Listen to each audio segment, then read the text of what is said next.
এখন আমাদের ব্যবহার করতে হবে ভালো মানের অনুখাদ্য, যেন এই সমস্ত ফুল থেকে সর্বাধিক ফলে পরিণত হয় এবং সেই ফলের সাইজ হবে আকর্ষণীয়। যাদের শীতকালীন বেগুন গাছে ফুল আসেনি তারা ব্যবহার করবেন একটি ভালো মানের পিজিআর। পাতার আকৃতি এবং রং বলে দেবে গাছে কী ধরনের খাবার ব্যবহার করতে হবে। গাছের উচ্চতাই বলবে আপনার গাছের বেগুন কতটা বড় হবে। দর্শক, বেগুন গাছের আরেকটি ভিডিওতে আপনাদের স্বাগত। এই সময়টি হচ্ছে বেগুন গাছের পরিচর্যার সময়, আর এখনই আমরা এই শীতের শুরুতেই বেগুন গাছ থেকে পেতে পারি প্রচুর পরিমাণে বেগুন। প্রথমে যে জিনিসটি লক্ষ্য করতে হবে সেটি হচ্ছে বেগুন গাছে যে সমস্ত খাবার ব্যবহার করি সেটি গাছের জন্য কতটা আদর্শ। গাছের সমস্ত লক্ষণ ফুটে ওঠে তার পাতায়। দর্শক, যখনই দেখবেন গাছে ফুলের সংখ্যা কম, সেই গাছের পাতা ছোট ছোট হয়ে আসছে, পাতায় হলুদ ভাব, যেখানে গাঢ় সবুজ ভাব থাকবে সেটি না হয়ে কিছুটা হলুদ ভাব, তখন আমাদের বুঝে নিতে হবে গাছে রয়েছে এনপিকে ঘাটতি।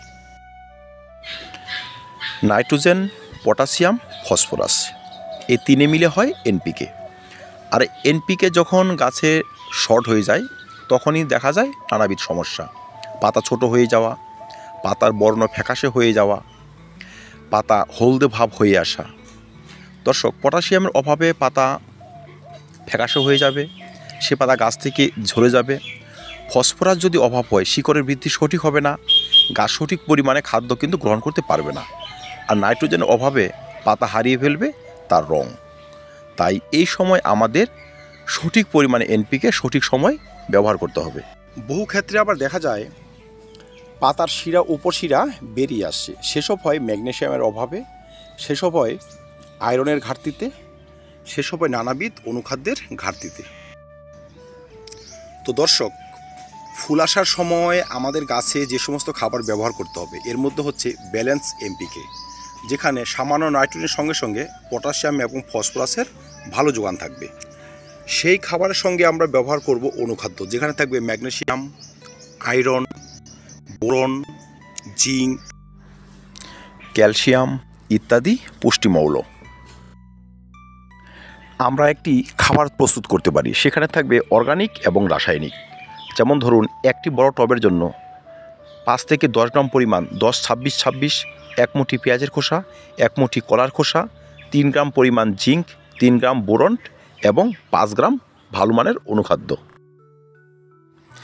এই খাবার ব্যবহারের ফলে গাছের কোয়ালিটি যেমন ভালো হবে, অধিক পরিমাণে ফুল আসবে, সেই ফুল থেকে কিন্তু ভালো মানের ফলে পরিণত হবে। দর্শক, খাবার দেওয়ার পরপরই কিন্তু আমরা গাছে অনুখাদ্য স্প্রে করে দেব, কারণ এই সময় কিন্তু প্রচুর পরিমাণে ফুলের প্রয়োজন। গাছে যদি অনুখাদ্যের ঘাটতি হয়, খাদ্যের ঘাটতি হয়, সেক্ষেত্রে কিন্তু প্রচুর পরিমাণে ফুল আসবে না। সম্ভব হলে আপনারা সালফার অফ পটাশ 0050 এই সকল গাছে স্প্রে করে দেবেন।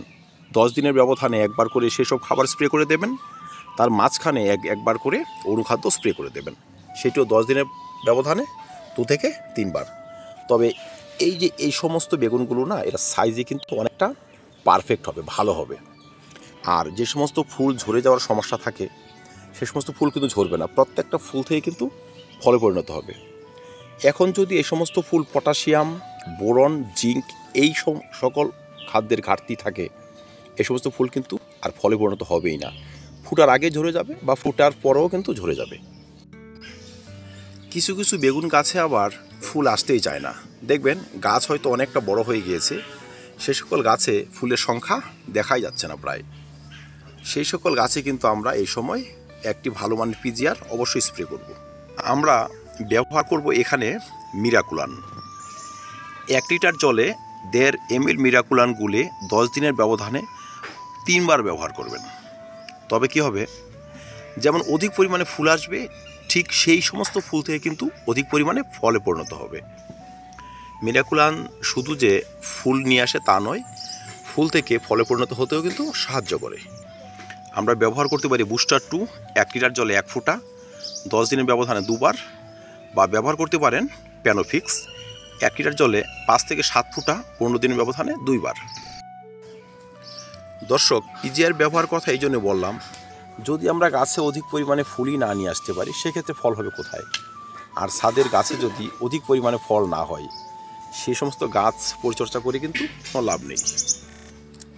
দর্শক, এবার আসি কয়েকটি সমস্যা নিয়ে। বেগুন গাছ থাকবে আর সমস্যা থাকবে না তা কিন্তু নয়। বেগুন গাছে আমাদের 10 থেকে 12 দিন ব্যবধানে একটি কিন্তু ছত্রাকনাশক এবং সেই সঙ্গে কীটনাশক কিন্তু স্প্রে করতেই হবে। আমার এই গাছগুলো দেখুন, খুব ছোটই বলা যায়, 1-1.5 ফিট হাইট। প্রত্যেকটি গাছে কিন্তু আপনি ফুল পাবেন, একটি শাখাও বাদ যাবে না যেখানে ফুল হয়নি এবং ফল হয়নি। এই গাছে আমি নিম তেল কিন্তু স্প্রে করে যাচ্ছি। নিম তেল হাতে বানানো নিম তেল স্প্রে করলে আপনাকে এক্সট্রাভাবে ছত্রাকনাশক ব্যবহার করতে হয় না। সেখানে রয়েছে ছত্রাকনাশকও, যেমন হলুদ ব্যবহার করি আমরা। যদি আপনারা নিম তেল না তৈরি করেন, সে সময় না থাকে, অর্গানিক যে সমস্ত ছত্রাকনাশক রয়েছে সেসবও কিন্তু ব্যবহার করতে পারেন, বা রাসায়নিক উপায়ে এখানে অ্যান্ট্রাকল এবং প্রোফেক্স সুপার 10 থেকে 15 দিনের ব্যবধানে কিন্তু ব্যবহার করে যেতে পারেন।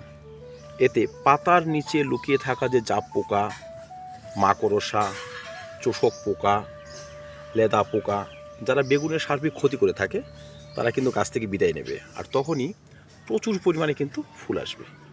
দেখুন, প্রত্যেকটি গাছে কিন্তু ফুল, দেখতেও কিন্তু খুব ভালো লাগতেছে।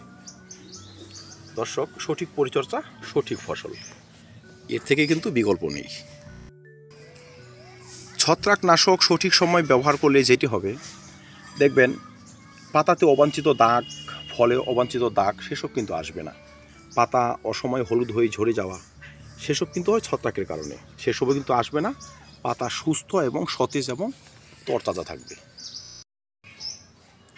সর্বশেষে আসবো গাছের হাইট নিয়ে।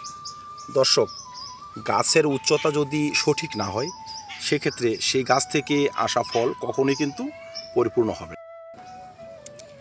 দর্শক, গাছের সঠিক উচ্চতার জন্য আমরা এখানে ব্যবহার করতে পারি একটি পারফেক্ট ঘরোয়া খাবার, সেটি হচ্ছে গোবর সার। প্রতিটা টবে 1 থেকে 1.5 ইঞ্চি পরিমাণ পুরনো গোবর লেয়ার করে যদি আমরা দিতে পারি, তারপর সেখানে জল দিয়ে দিই, আপনি দিয়ে দেখবেন সেই সমস্ত টব থেকে যেমন প্রচুর পরিমাণে আপনি ফুল পাবেন, ফুল ঝরে যাওয়ার সমস্যা কমে যাবে, ফুল ফুটার আগে যে নষ্ট হয়ে যাওয়া সেসব কমে যাবে, আর সেই সমস্ত গাছের হাইট যেমন বাড়বে, সে সমস্ত গাছের ফলের সাইজ তেমন বড় হবে। দর্শক, গোবর সার কিন্তু খুবই পারফেক্ট একটি সার, যার সাইড এফেক্ট নাই বলতেই চলে, সহজে পাওয়া যায়, আমাদের টবের মাটিকে রাখে পারফেক্ট, এনপিকে ব্যালেন্সের সঙ্গে সঙ্গে নানাবিধ মাইক্রো নিউট্রিয়েন্টের কিন্তু যোগান দিতে পারে এই গোবর সার। শুধু গোবর সার ব্যবহার করেই কিন্তু বহু ধরনের ফসল ফলানো সম্ভব। আমার এই 12 মাসি বেগুন চারাগুলো দেখুন কি সুন্দর বেগুন হয়ে আছে। এগুলো সম্ভব হয়েছে প্রচুর পরিমাণে গোবর সার ব্যবহার করার ফলে। এই দেখুন, ছোট্ট একটি টব, হেলে দুলে একটি গাছ, পুরনো গাছ, এটি গেল বছর থেকে বেগুন দিয়ে যাচ্ছে। গ্রীষ্ম, বর্ষা, শীত সবসময় কিন্তু এই গাছে বেগুন থাকবেই থাকবে। যারা কোনোভাবেই গোবর সার জোগাড় করতে পারবেন না তারা কিন্তু ভার্মি কম্পোস্ট ব্যবহার করতে পারেন। পাতা পচা সারের সঙ্গে ভালো মানের এনপিকে, যেমন 10-26-26 মিশিয়ে, অনুখাদ্য মিশিয়ে, জিঙ্ক বোরন মিশিয়ে মিশ্র একটি খাবার তৈরি করে নেবেন, সেটি কিন্তু ব্যবহার করবেন। দর্শক, টবের গাছ অত্যাধিক জল দিলে যেমন শিকড় পচে যাওয়ার সমস্যা রয়েছে, জলের অভাবে ফুল ঝরার মতো সমস্যা রয়েছে। তাই হালকাভাবে জল দেবেন, প্রয়োজনে দিনে 2 বার জল দেবেন, আর মাঝে মধ্যে একটু ফোর্সে জল দিয়ে বেগুনের পাতাগুলোকে পুরোপুরি ধুয়ে দেবেন। গাছ যদি ধুলো ময়লা শূন্য থাকে সে গাছে কিন্তু ফলন ভালো হয়। সবশেষে বলবো, গাছ রাখবেন রোদে, আর যখন বেগুন হারভেস্ট করবেন সেখানে লাগিয়ে দেবেন ছত্রাকনাশকের পেস্ট। দেখবেন ছাদের এই ব্যালকনির এই সমস্ত বেগুন গাছ থেকে কিন্তু আপনি সিজন প্রচুর পরিমাণে বেগুন পেয়ে যাবেন। তো ধন্যবাদ দর্শক, বেগুন নিয়ে আজকে এই পর্যন্তই। দেখা হবে অন্য কোনো ভিডিওতে, অন্য কোনো টপিক নিয়ে। ভিডিওটি ভালো লাগলে লাইক এবং শেয়ার করবেন, চ্যানেলটি সাবস্ক্রাইব করে পাশে থাকবেন। ভিডিও দেখার জন্য ধন্যবাদ।